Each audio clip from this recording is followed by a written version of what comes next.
নমস্কার বন্ধুরা, rhythm news চ্যানেলে তোমাদের সবাইকে সাদর আমন্ত্রণ। আজকে তোমাদের একটা চীন দেশের গল্প করে শোনাব। অনেক দিন আগে চীন দেশে লিও নামে এক মেয়ে বিয়ে করে বাস করতে লাগলো তার স্বামী এবং শাশুড়ির সাথে।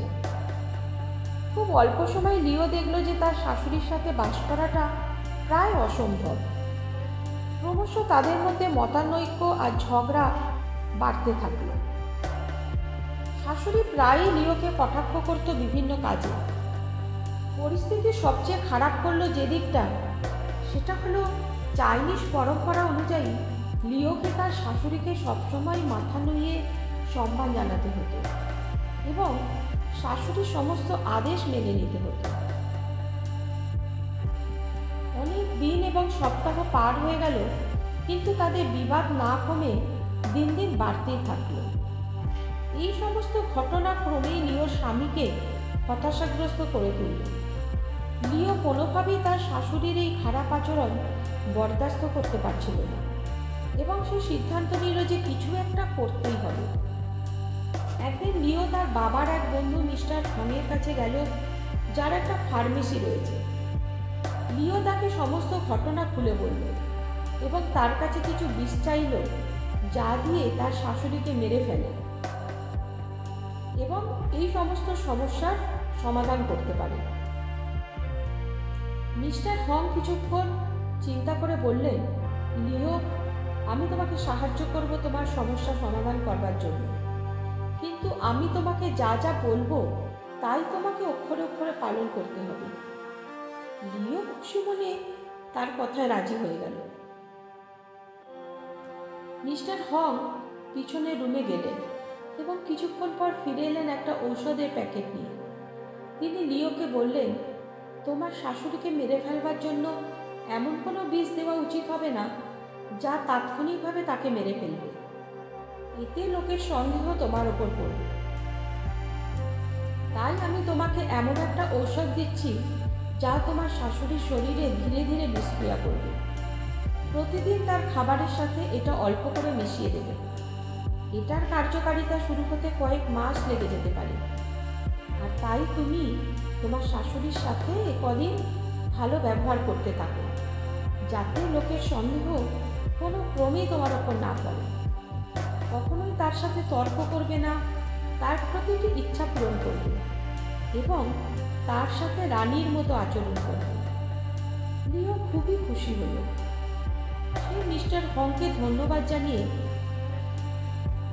তাড়াতাড়ি বাসায় ফিরে এলো তার শাশুড়িকে হত্যা করবার কাজ শুরু করবার জন্য। সপ্তাহ পার হয়ে মাস পার হয়ে গেল। লিও তার ঔষধটা শাশুড়িকে নিয়ম করে খাওয়াতে লাগল। সে সবার সন্দেহের ঊর্ধ্বে থাকবার জন্য মিস্টার হংয়ের উপদেশও অক্ষরে অক্ষরে পালন করতে লাগল। সে তার বাজে রাগকে প্রশমিত করল, তার শাশুড়ির সমস্ত আদেশ মাথা পেতে পালন করত এবং তার সাথে আচরণ করত তার নিজের মায়ের মতোই। 6 মাস পর পুরো ঘরের দৃশ্যপট পাল্টে গেল। লিও তার রাগকে এতটাই দমন করা শিখে গেল যে সে আর তেমন করে উত্তেজিতই হতে পারত না। তার সাথে তার শাশুড়ির এই 6 মাসে কোনো তর্কই বাঁধল না। আর এখন লিও তার শাশুড়ির সাথে অনেক বেশি ঘনিষ্ঠ হয়ে উঠল। লিওর প্রতি তার শাশুড়ির আচরণেরও অনেক পরিবর্তন হলো এবং তিনি লিওকে তার মেয়ের মতোই ভালোবাসতে শুরু করলেন। তিনি তার বন্ধুবান্ধব এবং আত্মীয় স্বজনকে বলতে লাগলেন যে পৃথিবীতে যত বৌমা আছে তার মধ্যে লিও হচ্ছে সর্বোৎকৃষ্ট। লিও এবং তার শাশুড়ি মেয়ে এবং মায়ের মধ্যে বাস করতে লাগলেন। সব কিছু দেখে লিওর হাজব্যান্ডও খুব খুশি হয়ে উঠল। একদিন লিও আবার মিস্টার হংয়ের কাছে সাহায্যের জন্য আসলো। সে মিস্টার হংকে বলল, প্রিয় মিস্টার হং, আপনার বাকি ঔষধ আপনি ফিরিয়ে নিন এবং যতটুকু ক্ষতি আমার শাশুড়ির হয়েছে তা কাটাবার কোনো ঔষধ দিন।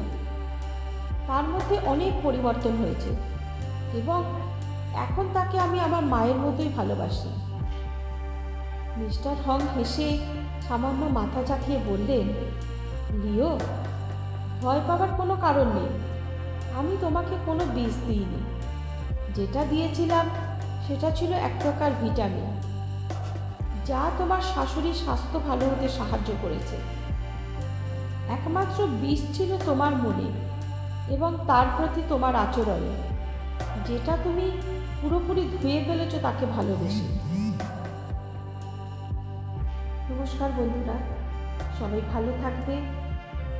আগামী দিনে এরকম আরও কোনো গল্প নিয়ে চলে আসবো তোমাদের সামনে। আমার গল্পটি যদি তোমাদের ভালো লেগে থাকে, আমার চ্যানেলটি সাবস্ক্রাইব করে আমার পাশে থাকবে।